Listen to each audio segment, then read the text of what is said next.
कुरुक्षेत्र के अंतिम युद्ध में जब भीम और दुर्योधन के महागदा युद्ध चल रहा था और भीम ने गदा का प्रहार दुर्योधन के जंघा पर कर देते हैं और दुर्योधन वही धराशायी हो जाते हैं और अपने वीर गति के लिए प्रतीक्षा कर रहे होते हैं, तब कृष्ण उन पांचों पांडव को कहीं और लेके चले जाते हैं।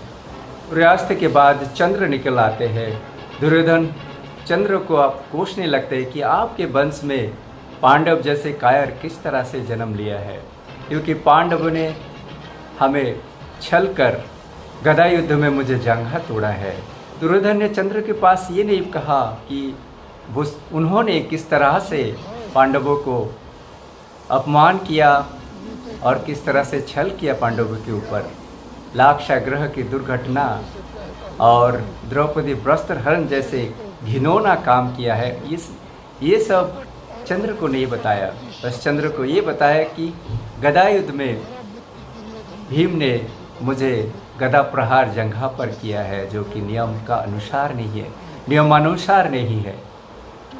तब तक उनके 3 योद्धा कृपाचार्य, कृतवर्मा और अश्वत्थामा आ गए थे। तो दुर्योधन कहने लगा, जब तक मैं जिंदा हूँ ये युद्ध समाप्त हो नहीं सकता, इसलिए इस समय अश्वत्थामा को प्रधान सेनापति नियुक्त करता हूँ।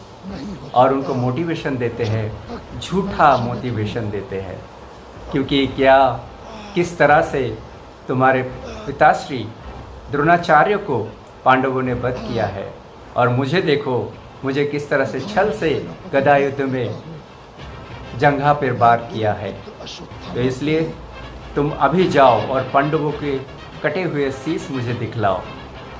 और इस तरह से झूठा मोटिवेशन पे प्रेरित होकर निकल पड़ते हैं अश्वत्थामा पांडव की शिविर की ओर। पहले सोया हुआ धृष्टद्युम्न को मारते हैं, धृष्टद्युम्न को हत्या करते हैं। माँ सोचने लगता है कि शायद पांचों पांडव अभी शिविर में विश्राम कर रहे होंगे, लेकिन उन्हें क्या पता कि श्री कृष्ण पांचों पांडव को तो कहीं और ले जा चुके थे। ये तो द्रौपदी के 5 पुत्र हैं और उन्हें पांडव समझकर उसी समय नींद के समय पर ही बाण चला देते हैं और पांचों वीर गति को प्राप्त हो जाते हैं। अश्वत्थामा ये सब झूठा पांडवों का मौत का समाचार लेके पहुंच जाते हैं दुर्योधन के पास। तब तक दुर्योधन अपना बागडोर को नहीं संभाल पाए, वीर गति को प्राप्त हो चुके थे। लेकिन जब अश्वत्थामा जानते हैं कि वो एक बड़ा खोट पाप किया है, तो वो चल पड़ता है ऋषि व्यास के आश्रम में अपना प्रायश्चित करने के लिए, क्योंकि वो एक ब्राह्मण पुत्र है। ब्राह्मण पुत्र से ऐसे पाप का शिकार नहीं है। अपना प्रायश्चित आरंभ। जब पांडवों को पता चलता है कि ये घिनौना एक कायरता भरे काम अश्वत्थामा ने किया, तब पांडव कृष्ण को लेके चलते हैं कि उस अश्वत्थामा को, जहाँ वो प्रायश्चित कर रहा था, अभी चलकर देखिए कि आखिर क्या होता है वहाँ। तुम में से कोई ये बताता क्यों नहीं, जो मेरे हृदय के आर पार हो कि ये बाण किसके हैं? क्योंकि मुझे इस धनुर्धर का शव चाहिए। इन्हें पहचानो।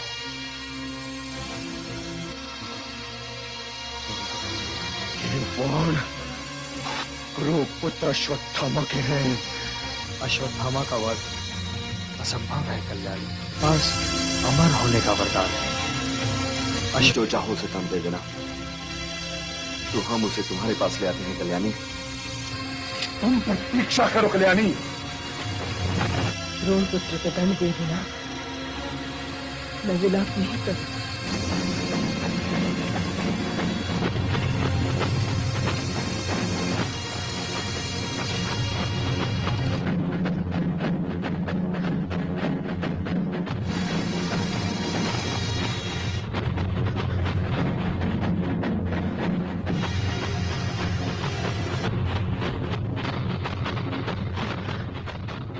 क्योंकि तुम्हें निसंदेह अपने कुल को कलंकित किया है। प्रायश्चित तो तुम्हें अवश्य करना चाहिए द्रोण पुत्र। पांडव तो जीवित हैं, वे पांचों तो द्रौपदी। साम्या, ऋषिवर के पीछे न छुपकर। प्रणाम ऋषिवर। आयुष्मान भव।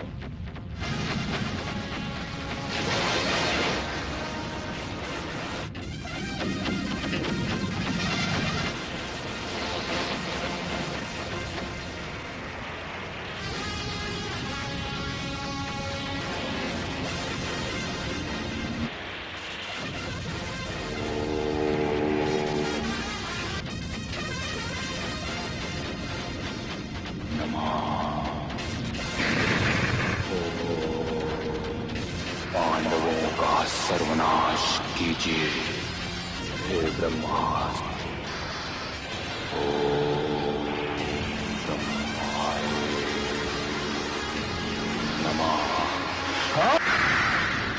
ब्रह्मास्त्र।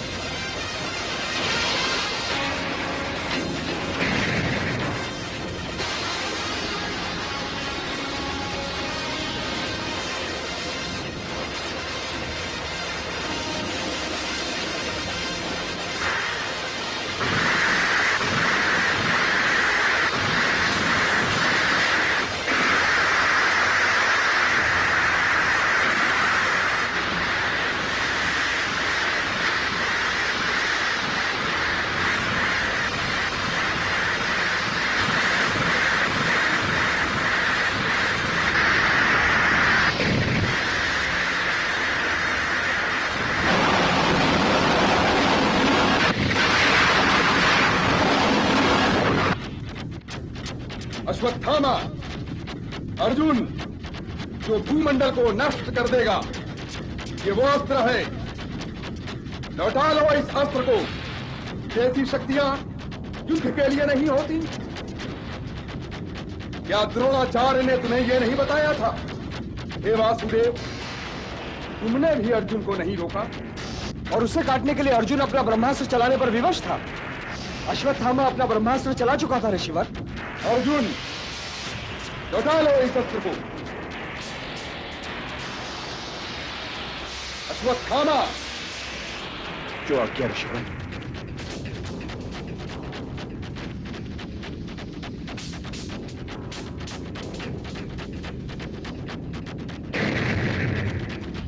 लौटाओ अपना ब्रह्मास्त्र। देख क्या रहे हो अश्वत्थामा? मुझे यह अस्त्र लौटाना नहीं आता ऋषिवर। फिर चढ़ाया क्यों था मूर्ख? क्या तू स्वयं अपने अस्त्र की शक्ति भी नहीं जानता? दिशा बदल अपने अस्त्र की। क्या तू यह भी नहीं जानता कि परम पिता ब्रह्मा को किसी और भूमंडल की रचना करनी पड़े? क्या तू यह चाहता है कि रचयिता का अस्त्र चलेगा तो फिर क्या बच सकता? दिशा बदल अपने अस्त्र की। 5 बालकों के रक्त में डूबे हुए ब्रह्मा, यदि पांडव न रहे तो क्या तू निर्माण करेगा उस समाज का? अरे मूर्ख, जिसमें मनुष्य का आत्मसम्मान सुरक्षित रहेगा। मानव जाति को किसी उज्जवल भविष्य का सपना दिखा सकेंगी तेरी ये लहू भरी आंखें? नहीं।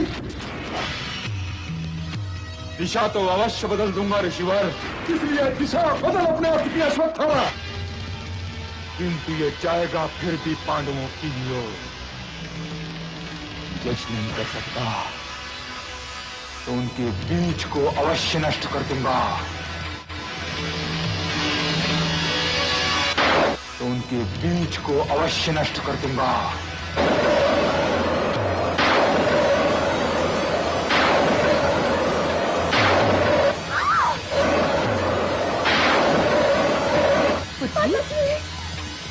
दासी, राजवैद्य, क्या हुआ पुत्री? देखो बुलाओ, शीघ्र चलो।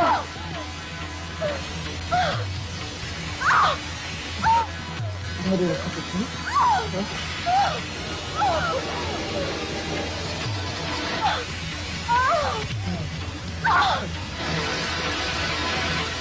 हे अश्वत्थामा,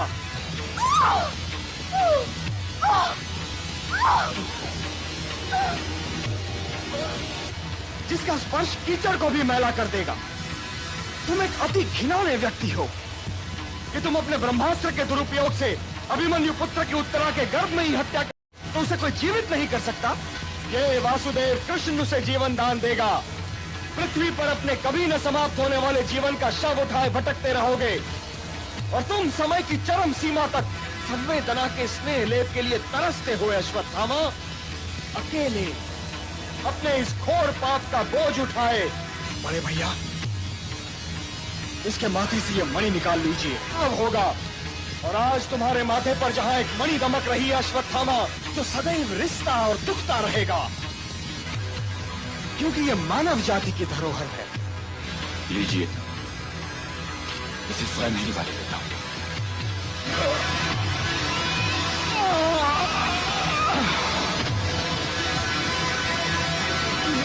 ये मणि ले लीजिए वासुदेव।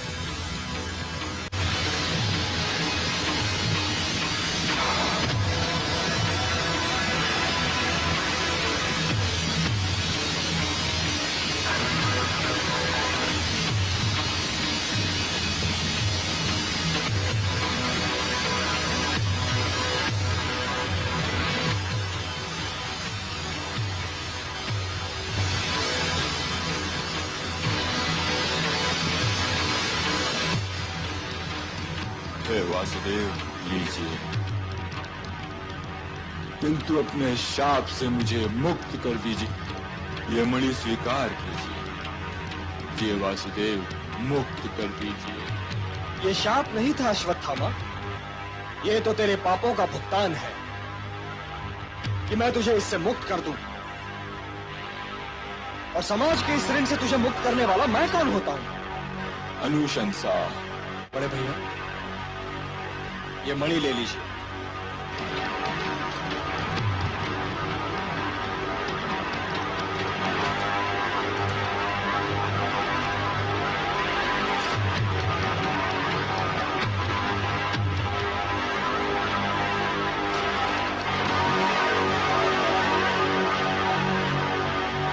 यदि गर्भपात न हुआ तो सूतिका का बचना असंभव हो जाएगा।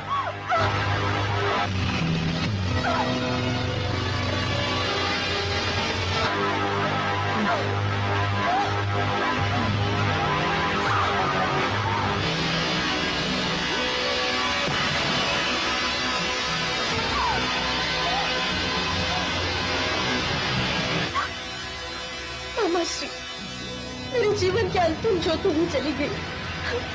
अंधकार तो केवल ये समझता है कि उसने प्रकाश को निगल लिया, किंतु वो प्रकाश को कभी निगल नहीं सकता। अंधकार तो केवल ये समझता है कि उसने प्रकाश को निगल लिया। जागो प्रिय मनुष्य,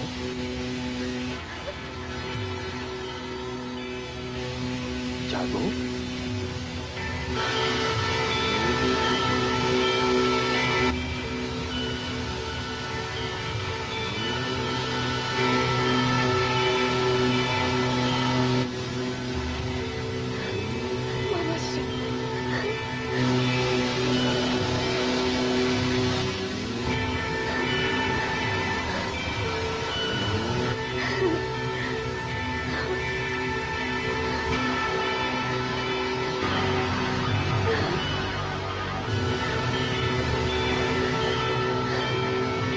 अगर आपको ये वीडियो अच्छा लगा हो तो एक लाइक आपके इस चैनल को ज़रूर कीजिएगा और सब्सक्राइब आप ज़रूर कर लीजिए, ताकि मैं इस तरह से महाभारत का कथा आपके समक्ष रख सकूं और आप उसे देख पाएँ। तो मिलते हैं एक और इंटरेस्टिंग महाभारत की कहानी के लिए। तब तक के लिए जय महाभारत, जय श्री कृष्णा।